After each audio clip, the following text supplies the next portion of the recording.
Deer aspirant, welcome back to my channel target কম্পিটিটিভে তোমাদের সবাইকে স্বাগত জানাচ্ছি। দেখো, আমরা রাজ্যসভা অলরেডি আমরা পড়া হয়ে গেছি। এরপর আমরা শুরু করব লোকসভা। লোকসভাতে তোমরা দেখো একটা জিনিস দেখতে পাচ্ছ যে এই যে এটা হচ্ছে স্পিকার, ঠিক আছে। লোকসভার যিনি পরিচালনা করেন তার নাম হচ্ছে স্পিকার। আমরা রাজ্যসভা যেমন দেখেছিলাম সেখানে যেমন চেয়ারম্যান ছিলেন, তাহলে এখানের হচ্ছে হেডকে, এখানের হেড হচ্ছে স্পিকার হবে। ওকে, এবং এটা একটা অধিবেশন, ঠিক আছে। এই যে অধিবেশনের স্পিকার কি করছে না পরিচালনা করছে এবং সমস্ত সদস্যরা বসে আছে। ক্লিয়ার হয়েছে? এরপর দেখো, এই লোকসভা কিন্তু একটা হচ্ছে নন পার্মানেন্ট বডি, অর্থাৎ কি না হচ্ছে স্থায়ী কিন্তু নয়, ঠিক আছে। এটা কিন্তু স্থায়ী নয়। নন পার্মানেন্ট মানে হচ্ছে এই লোকসভা কিন্তু স্থায়ী নয়, ঠিক আছে। এটা হচ্ছে তোমার কি না ভেঙে দেওয়া যেতে পারে, ঠিক আছে। মেয়াদের আগেই কিন্তু এটা ভেঙে দেওয়া যেতে পারে। ওকে, তো আমরা যেটা দেখেছি যে রাজ্যসভা ছিল পার্মানেন্ট বডি, যেটাকে ভাঙা যায় না, ঠিক আছে। ২ বছর পর ১/৩ অটোমেটিক কি হয়ে যায়, ডিজলভ হয়ে যায়, রিটায়ার্ড হয়। কিন্তু এখানে নয়, এটা হচ্ছে ৫ বছরের ভ্যালিডিটি, কিন্তু ৫ বছর আগে কি করা যায়, এটাকে ভেঙে ফেলা যায়। ওকে, এরপর দেখো, তাহলে এই লোকসভার অপর নাম কি না, এই লোকসভার অপর নাম আমরা বলবো হচ্ছে নিম্নকক্ষ বা লোয়ার হাউস আমরা কিন্তু বলবো। ওকে, লোয়ার হাউস বা house of the people. House of the people কেন বলা হয়, ঠিক আছে, কারণ হচ্ছে যে ইলেকশন হয় এখানে লোকসভায়, সেটা হচ্ছে ডাইরেক্ট ইলেকশন, ঠিক আছে।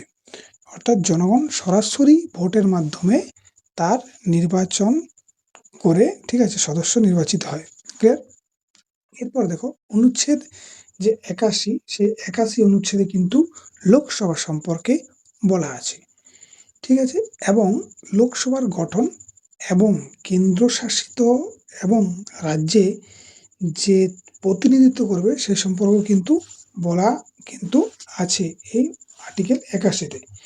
এরপর দেখো, এই যে লোকসভার মেয়াদ হচ্ছে ৫ বছর, সেটা লেখা আছে কোথায় না আর্টিকেল ৮৩-র ২ নম্বর ধারায় কিন্তু এটা লেখা আছে। ওকে, আর্টিকেল ৮৪-তে কি লেখা আছে না সদস্য হওয়ার যোগ্যতা লেখা আছে। ৮৫-তে লেখা আছে অধিবেশন স্থগিত বা ভেঙে দেওয়া। আর ৯৩ লেখা আছে স্পিকার এবং ডেপুটি স্পিকার নিয়ে। এই কয়েকটা আর্টিকেল কিন্তু আমাদের জেনে রাখতে হবে পরীক্ষার পারপাসে।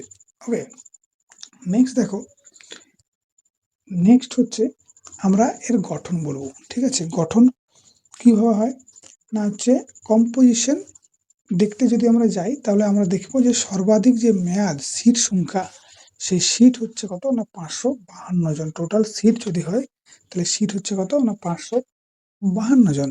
এই ৫৫২ জনের মধ্যে যদি হয় তাহলে যে ৫৩০টা হচ্ছে রাজ্য থেকে, মানে যতগুলো ভারতবর্ষের রাজ্য আছে সেখানের থেকে যে প্রতিনিধিত্ব করবে সিট সংখ্যা, সেটা কত হবে হচ্ছে ৫৩০। ওকে, ২০ জন থাকবে কেন্দ্রশাসিত অঞ্চল থেকে এবং ২ জন সদস্য থাকবে অ্যাংলো ইন্ডিয়ান থেকে। এই ২ জন সদস্য অ্যাংলো ইন্ডিয়ান থেকে যে থাকবে সেটা ঠিক করবেন কে না রাষ্ট্রপতি, ঠিক আছে। তিনি কিন্তু মনোনয়ন করতে পারেন, ঠিক আছে।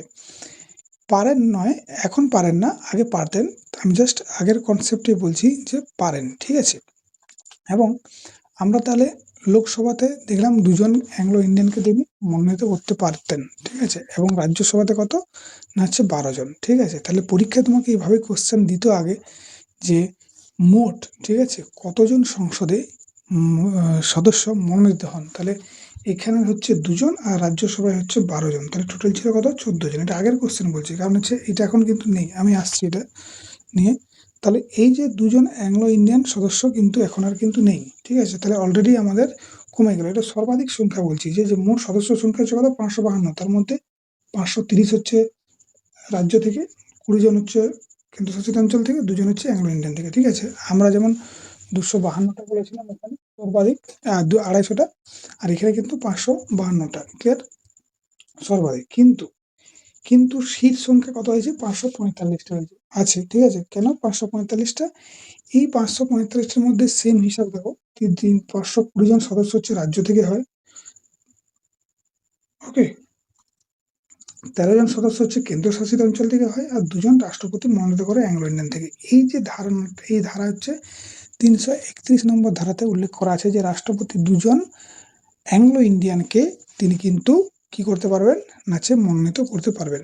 এরপরে তুমি দেখো, এই যে ছিল 2 জন অ্যাংলো ইন্ডিয়ানকে মনোনীত করবেন, এটা 2019 একটা বিল পাস হয়, ঠিক আছে, সংশোধনী বিল। সেটা হচ্ছে 104তম সংশোধনী বিল 2019-এ কিন্তু পাস হয়, ঠিক আছে। কিন্তু 2020 সালে সেটা কিন্তু কার্যকারী হয়, ঠিক আছে, এবং এটা বাতিল করা হয়। কোনটা বাতিল করা হয়, না এই যে 2 জন রাষ্ট্রপতি দ্বারা মনোনীত যে হয় অ্যাংলো ইন্ডিয়ান, এটা কিন্তু বাদ চলে গেল। তাহলে টোটাল কত পড়ে হলো, তাহলে টোটাল পড়লো 543 জন, ঠিক আছে। তাহলে বর্তমান যদি তোমাকে বলা হয় যে সিট সংখ্যা কত বা সদস্য সংখ্যার সিট কত, সেটা হচ্ছে কত, 543 জন। কিন্তু ক্লিয়ার হয়েছে?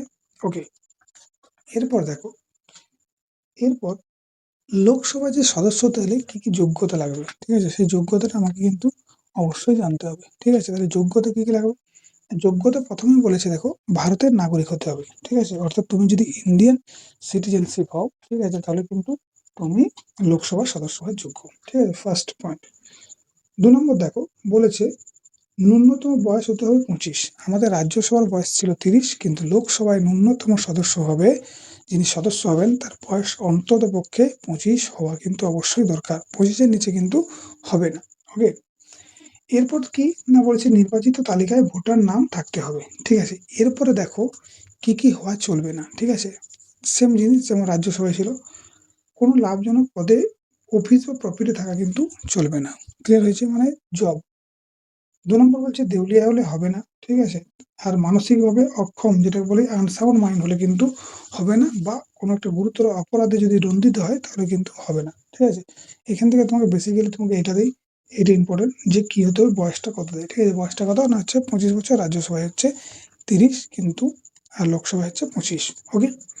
নেক্সট পয়েন্টে তুমি দেখো, নেক্সটে পয়েন্ট হচ্ছে মেয়াদ, ঠিক আছে। এরপরে মেয়াদ দেখবো আমরা, যেমন লোকসভাতে দেখছি, রাজ্যসভা আমরা দেখেছি যে মেয়াদ ছিল 6 বছর, কিন্তু লোকসভার মেয়াদ হচ্ছে কত, 5 বছর, ঠিক আছে, ঠিক আছে। অর্থাৎ 5 বছর পর কি হয় না, সরকার চেঞ্জ হয়। আমরা দেখি না প্রধানমন্ত্রী, যে আমরা বলি লোকসভা, লোকসভার ভোট কোনটা, না হচ্ছে প্রধানমন্ত্রী যেটা আমাদের নির্বাচিত হয়ে আসেন, ঠিক আছে, এটা হচ্ছে আমরা দিই লোকসভার ভোট, ঠিক আছে। 2024-এ যেটা লাস্ট হলো, ঠিক আছে, 2029-এ ভোট হবে, ঠিক আছে, সেটা। তো কি হয়, 5 বছর যখনই পূর্ণ হয়ে যায় তখন কি হবে, সেটা বিলুপ্ত হয়ে যায় বা আবার ভোট হয়, ঠিক আছে। ওকে। এবং এখানে তুমি ভাবো, যদি রাষ্ট্রপতি, ঠিক আছে, তিনি যদি মনে করেন, ঠিক আছে, যে লোকসভা ভেঙে দেবো, তিনি প্রধানমন্ত্রীর পরামর্শে সেটা কিন্তু করতে পারেন, লোকসভা কিন্তু ভেঙে দিতে পারেন। কিন্তু রাজ্যসভা কিন্তু বলেছিলাম ভাঙা যায় না, এই জন্য এটাকে অস্থায়ী বলা হয়। ওকে। এবং জরুরি যে অবস্থা, সেই সময় কি করতে পারে না, 1 বছর বাড়ানো যেতে যায়। যেমন হচ্ছে 1971-এর যে এমার্জেন্সি হয়েছিল, তখন কিন্তু 1 বছর কিন্তু এক্সটেন্ড কিন্তু করেছিল এই লোকসভা। তখন সেই সময় 1 বছর কিন্তু বাড়ানো যায়, যে 5 বছর নয়, সেটা 6 বছর হয়ে যায় এমার্জেন্সির ক্ষেত্রে। এরপর দেখো শপথ বাক্য পাঠ কে করান, ঠিক আছে। শপথ বাক্য পাঠ কে করান, ধরো ভোট হয়ে গেল, জিতে গেল, ঠিক আছে, এই পাঠটাকে করান না হচ্ছে রাষ্ট্রপতি করান, অথবা ঠিক আছে কি করান না প্রোটেম স্পিকার করেন, ঠিক আছে। প্রোটেম স্পিকারকে না হচ্ছে মোস্ট সিনিয়র যিনি এমপি থাকবেন, ঠিক আছে, তাকে বলা হয় প্রোটেম স্পিকার বলা হয়, ঠিক আছে। তিনি কিন্তু শপথ বাক্য পাঠ করান। ওকে। নেক্সট দেখো, নিজের ত্যাগপত্র কাকে জমা দেন, ঠিক আছে। ধরো আমি সদস্য, আমি ছেড়ে দেবো, ঠিক আছে, তাহলে কি কাকে জমা দেবো, না দেবো সবসময় হচ্ছে লোকসভার স্পিকারকে কিন্তু আমি তার কাছে জমা দেবো। এরপরে হয় বিনা অনুমতিতে যদি 60 দিনের উপরে, ঠিক আছে, কেউ যদি মনে করো বিনা কাউকে না জানিয়ে, ঠিক আছে, কারো অনুমতি ছাড়া 60 দিন পর পর সে কিন্তু অ্যাবসেন্ট, তাহলে কিন্তু সদস্য পদ বাতিল হওয়ার চান্স আছে, ঠিক আছে। পরীক্ষায় কোয়েশ্চেন পড়ে যে কতদিন অ্যাবসেন্ট থাকলে, সেটা হচ্ছে কত, 60 দিন যদি থাকে তাহলে কিন্তু বাতিল হওয়ার চান্স আছে, ঠিক আছে। এরপর দেখো নির্বাচন, ঠিক আছে। নির্বাচন কিভাবে হয়, আমরা যে রাজ্যসভা নির্বাচন আমরা পড়েছি, ঠিক আছে, সিঙ্গেল ট্রান্সফারেবল ভোট হয়, ঠিক আছে, এবং এটা জনগণের দ্বারা ভোট সরাসরি হয় না। কিন্তু লোকসভার যে ভোটটা হবে সেটা হচ্ছে অবশ্যই জনগণের দ্বারা, ঠিক আছে। জনগণ সরাসরি ভোট দিয়ে প্রতিনিধিত্ব নির্বাচন কিন্তু করেন। ওকে। এবং যারই বয়স তোমার আমাদের ভারতে, ঠিক আছে, 18 বছরের উপরে, যারই বয়স হবে সে কিন্তু ভোট দিতে পারবেন এবং এই ভোট দেওয়ার যে মানে ধারা সেটা কত ৩২৬ নম্বর ধারায় কিন্তু ভোট দেওয়া যায়, ঠিক আছে? আর ৩২৪-এ কিন্তু ইলেকশন কমিশন এটা বলেছে, ঠিক আছে? ইলেকশন কমিশনে উল্লেখ করা আছে আরকি, ঠিক আছে? তাহলে এরপরে দেখো আগে কিন্তু ভারতের যে ভোট দেওয়ার বয়স সেটা কিন্তু ১৮ ছিল না, সেটা ছিল ২১ বছর। কিন্তু ১৯৮৮ সালে, ঠিক আছে, ৬১তম সাংবিধানিক সংশোধনের মাধ্যমে সেটা ২১ থেকে কমিয়ে কত করা হয়েছে? না সেটা হচ্ছে ১৮ করা হয়েছে। এটা পরীক্ষায় অনেকবার কোশ্চেন, ঠিক আছে, যে কত করা হয়েছে? তাহলে কত হবে? না ২১ থেকে কমিয়ে সেটা ১৮ বছর করা হয়েছে। ক্লিয়ার? তাহলে যে সমস্ত ভারতীয় নাগরিকের বয়স হচ্ছে কি ১৮, তারা কিন্তু লোকসভায় ভোট দিতে পারবে এবং এটা হচ্ছে ডাইরেক্ট ভোট, ঠিক আছে? জনগণের দ্বারা নির্বাচিত। ক্লিয়ার হয়েছে? ওকে। নেক্সট দেখো। নেক্সট হচ্ছে লোকসভার প্রধান কাজ কি? ঠিক আছে? লোকসভার কি কাজ আছে? না লোকসভার প্রথমেই কাজ আমি বলেছিলাম যে আইন তৈরি করা, ঠিক আছে? ল মেকিং কাজই হচ্ছে সংসদের কাজ। তা লোকসভার ওখানে কি হয়? না হচ্ছে আইন তৈরি করা, ঠিক আছে? পুরোনো আইন কি করা? বাতিল করা। উম ঠিক আছে? তাহলে এখানে দেখো ১ম হচ্ছে নতুন আইন তৈরি করা, পুরোনো আইন বাতিল করা, সাধারণ বিল বা অর্থ বিল পাস করা, ঠিক আছে? মানি বিল বা অর্ডিনারি বিল, একটা অর্ডিনারি বিল, একটা হচ্ছে মানি বিল, ঠিক আছে? এই দুটোই কিন্তু পাস করা হয় লোকসভায়। এটা হচ্ছে প্রধান কাজ, ঠিক আছে? মানি বিল কিন্তু আগেও বললাম, আগের ভিডিওতে বলেছি যে লোকসভায় ছাড়া রাজ্যসভায় কিন্তু পাস হবে না মানি বিল। ক্লিয়ার? এরপর দেখো মানি বিল শুধুমাত্র লোকসভায় উপস্থান করা যায়, বাজেট পাস করা হয়, ঠিক আছে? এগুলো কাজ। প্রধানমন্ত্রী এবং মন্ত্রিসভা যেটাকে আমরা বলি স্কম, ঠিক আছে? কাউন্সিল অফ মিনিস্টার, মন্ত্রিসভা, ঠিক আছে? সেই মন্ত্রিসভা কিন্তু দায়বদ্ধ কার কাছে? না সবসময় হচ্ছে লোকসভার কাছে দায়বদ্ধ। কারণ এখান থেকেই সবাই লোকসভায় জেতার পরেই মন্ত্রিত্ব পদগুলো হয়। ওকে? এছাড়া দেখো সংবিধান যে সংশোধন বিল সেটাও কিন্তু এই লোকসভায় কিন্তু পাস হয়, ঠিক আছে? এটি ছিল লোকসভা। এই লোকসভার আমরা এবারে পড়ব স্পিকার এবং কতগুলো অধিবেশনে, সেগুলো সম্পর্কে আমরা নেক্সট ক্লাসে আলোচনা করব, ঠিক আছে? ততক্ষণের জন্য তোমরা এই ক্লাসটা ভালো করে দেখে নাও এবং পড়াশোনা করো, ঠিক আছে? তো চলো নেক্সট ভিডিও দেখা হচ্ছে। ততক্ষণের জন্য ভালো থেকো।